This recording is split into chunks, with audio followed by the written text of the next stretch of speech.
This is a short case study about a high-end residential construction company in London owned by Mark, doing about 9.5 million in revenue.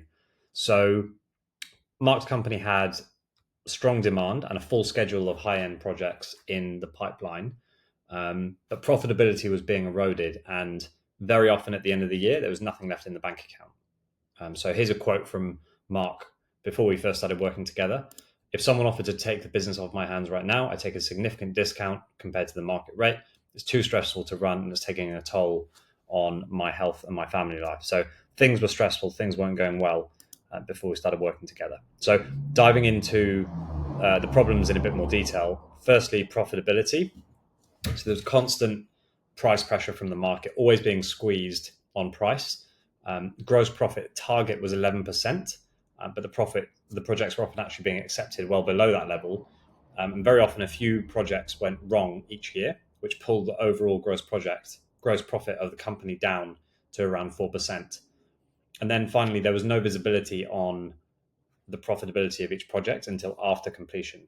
Okay, so in fact, those problems I've seen with every construction company that I've worked with. So price pressure, a couple of jobs causing gross profit to be squeezed down, and then no visibility and not knowing how much money they're going to make till after each project.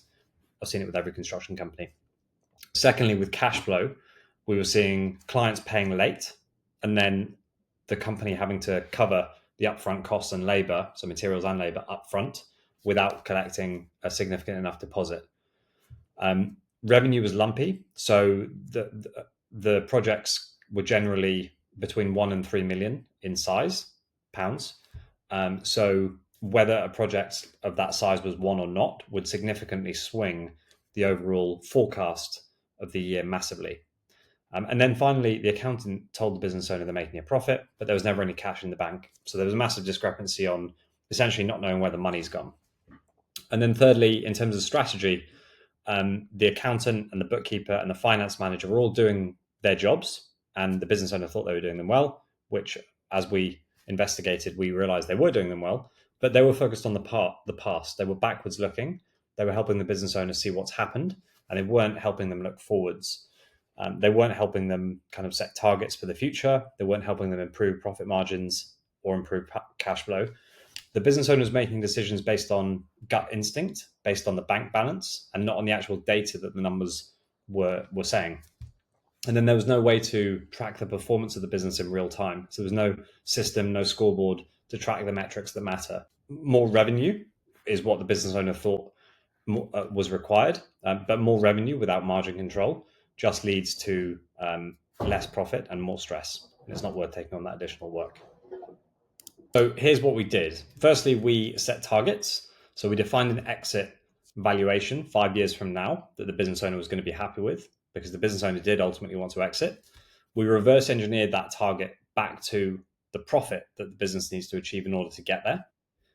We then set 1 year targets, so that if that 1 year target was achieved, we'd be on track to achieving that 5 year target.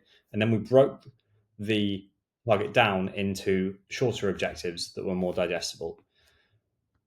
Secondly, we then implemented a scoreboard and a cash management system. So a simple monthly view of the performance of the business that shows very clearly what's working and what's not working in the business. And then we had a weekly cash flow forecast with a forward-looking view of about 13 weeks. And that was updated very regularly. So we had a clear view of what was going to happen from a cash flow perspective. And we knew which metrics were having the biggest impact on the business in any given month. And then once we had both of those in place, so we had the targets and then we had a system to understand the numbers, we then did a deep dive into the numbers and diagnosed essentially what was going on with the business. So a summary of kind of some of the important stats that we found. So the business was doing about 10 projects a year. Average project value was about 950K, which gave us the 9.5 million revenue. Gross profit was 4% because, as I mentioned, they were being squeezed on a few jobs. Net profit overall was zero. I'm rounding to zero here. It was plus or minus it a little bit. And then overall cash flow was negative 300. So what we identified was 2 large projects caused those significant losses, or they caused significant losses which overall pulled down the company's margin. Okay, and at 4% gross profit margin, the business was generating negative cash flow.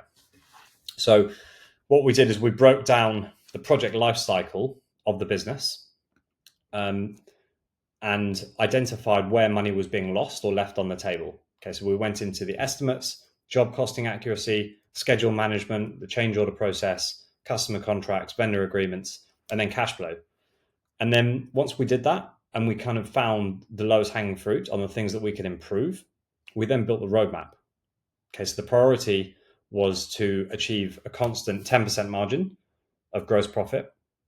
With that margin, we would have enough money left over after the direct cost of sales have been covered to cover the overheads of the business and generate a positive cash flow for the business, which meant that the business could sustain itself. Next, we looked to improve the average project value and the number of projects delivered. So for each of those items, we set very clear objectives, very clear deadlines, and very very clear next steps and individual accountability. So the results, we've been working together for about 9 months now. The business is on track for a record year in terms of profit. Revenue is likely to increase by about 30% because we've had a few new projects which have come through versus the previous year. Gross and net margins are at the highest level ever, and there is control over cash flow, even though lumpy revenue is still the case. And then in Mark's words, I now have a method to monitor and track our financial performance. More importantly, I have a very quick and effective way to make financial decisions to strengthen our business. We're on track for a record year and we'll likely increase our revenue by 30% and our margins are higher than ever. So if you're a construction CEO facing any of the problems that we talked about here, so squeezed profitability, cash flow issues, price pressure, then feel free to get in touch and we can look to build you a financial strategy and a scoreboard that puts you back in control and moves you towards your end goal.